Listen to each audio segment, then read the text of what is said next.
Semakin konyol. Sesuai apa yang terlihat di video awal tadi, bahwa mereka berdua ini akan mencalonkan sebagai presiden dan wakil presiden di tahun 2009. Saya kira kalau sampai ini terjadi dan mereka terpilih, entah akan seperti apa modelnya negeri ini. Sekarang saja Gibran sebagai wakil presiden, kekisruhan di negeri ini betul-betul sangat parah, dan bahkan sebagian rakyat Indonesia menginginkan Gibran untuk lengser dari jabatannya. Ini ditambah lagi perencanaan untuk maju di 2029. Saya kira negeri ini betul-betul sudah akan hancur.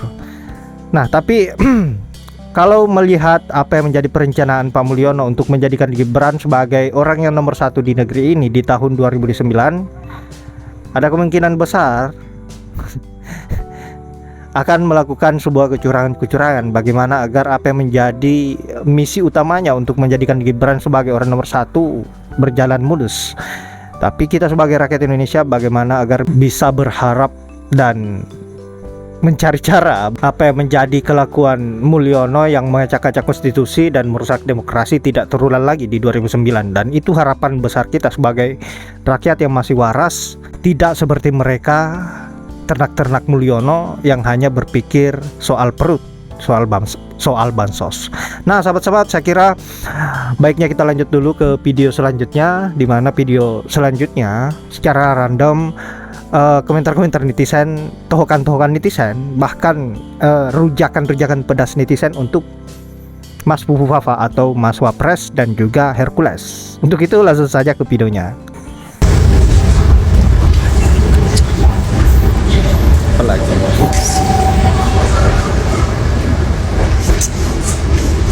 Emang inovasi dia selain merubah konstitusi di MK apa? Serius nanya ini. Mungkin teman-teman yang kemarin pulang mudik ya, kemarin kan liburan mudiknya agak lama. Itu kemarin biasanya mudik itu kan ada penumpukan kendaraan ya, penumpukan mobil di exit tol dan lain-lain, tapi mudik kemarin lumayan lancar, padahal jumlah kendaraannya bertambah kemarin. Wakil Presiden menyampaikan bahwa kemarin itu arus lalu lintas pemudik pada saat mudik itu lancar karena kerja keras kepolisian dan TNI, dan jasa marga sudah menggunakan teknologi AI katanya, artificial intelligence ya, yang selalu digaung-gaungkan oleh Pak Wapres ya. Pak Wapres, yang harus Anda ketahui kenapa kemarin arus lalu lintas pemudik itu lancar ya, karena dari 285 juta rakyat Indonesia hanya 140 juta lebih yang mudik. Tahu nggak penyebabnya apa?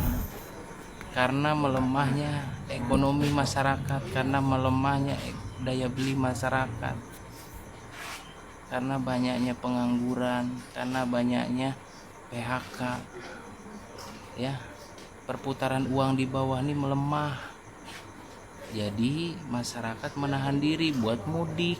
Begitu Mas Gibran. Ya, buat saudara Hercules, hati-hati aja ya. Jawara Betawi lagi mantau lu semua. Jangan lu rumasa, lu paling hebat. Lu merasa lu preman, lu kepala preman. Jawara Betawi takut sama lu? Enggak. Sedikit pun kami nggak pernah takut siapapun. Darah mengalir darah saya seorang perwira, ya, seorang perwira TNI. Nggak pernah saya takut siapapun. Yang saya takutin nama Allah Subhanahu Wa Taala. Itu doang. Jangan lu rumasa di kampung gue tuh seenaknya lu berlaku ya. Orang Betawi ini, Jawara Betawi lagi mantau-mantau lu. Hati-hati. Jangan lu merasa paling hebat, enggak. Di atas langit ada langit. Suatu saat lu akan bakal jatuh juga. Hati-hati. Salam Pancasila. Kenapa para purnawirawan jenderal menyuarakan agar Prabowo mengganti Gibran. Saya sampaikan bahwa mereka khawatir jika terjadi sesuatu, ya bukan mendoakan jelek ya, kan semua bisa terjadi. Bisa dibilang takdir manusia itu tidak ada yang tahu. Nah, jika ada apa-apa, maka wakil presiden yang mengambil alih jabatan presiden itu sesuai dengan undang-undang dan konstitusi. Ya. Apa jadinya ketika Indonesia dipimpin oleh anak kecil ingusan? Ya memang terbukti kan sampai saat ini juga kinerjanya nggak jelas. Malah bikin video-video monolog. Ya, itu yang dikhawatirkan oleh para purnawirawan jenderal. Nah, penjelasannya bahwa konstitusi aja dilanggar, dimanipulasi, dirusak demi mencapai jabatan wapres. Kita semua tahulah itu ya, gak usah disangkal-sangkal, gak usah dibela-bela. Jelas kok, karena pamannya ketua MK, maka dia bisa melancarkan keponakannya untuk nyalon wapres dan jadi. Nah itu sudah jelas. Apalagi ini soal jabatan RI 1. Ya, ini ada undang-undang dan konstitusinya. Tidak perlu dirusak lagi, otomatis RI 2 akan naik jadi RI 1. Ya, para purnawirawan jenderal kan berpikir, masa Panglima TNI, Kapolri, Kepala Kejaksaan yang mana mereka adalah orang-orang terhormat, orang-orang senior harus hormat sama anak kecil yang jelas kinerjanya nggak kelihatan. Ya, anak muda yang kinerjanya jelas, contohnya putranya SBY, ya. AHY itu jelas kinerjanya. Ya, itu ada contoh bahwa anak muda memang punya kemampuan. Begitu kira-kira. Ya, intinya seperti itu ya. Supaya kalian semua paham, tidak ngawur, tidak salah dalam mendukung sesuatu. Ya. Menurut para purnawirawan jenderal tadi yang tentu dari informasi intelijen dan lain-lain, ini wajib kita waspadai.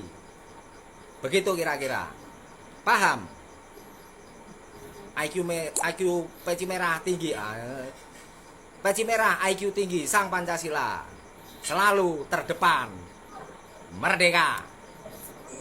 Saudara Hercules, saya ingatkan, berani mengorek, mencubit jenderal, walaupun dia sudah purnawirawan, ada berapa tingkat di bawahnya yang bisa membelanya, termasuk aku. Aku tidak ada apa-apanya, aku tidak pernah berkelahi. Lihat saja, kalau kau berani mengorek Pak Gatot sebagai purnawirawan TNI, Pak Sutioso sebagai purnawirawan TNI, hati-hati.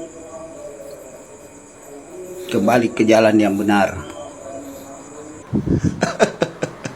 Mentang-mentang jadi tukang pukulnya Jokowi, ngomong sesuka hati. Sekarang kau ketemu dengan musuh sepadan dengan kau, ya kan? Jenderal Gatot Nurmantio bukan kaleng-kaleng. Kau lawanlah dia. Tapi aku usulkan, aku kasih saran pada kau. Kau bersembunyi, pakailah baju Barbie.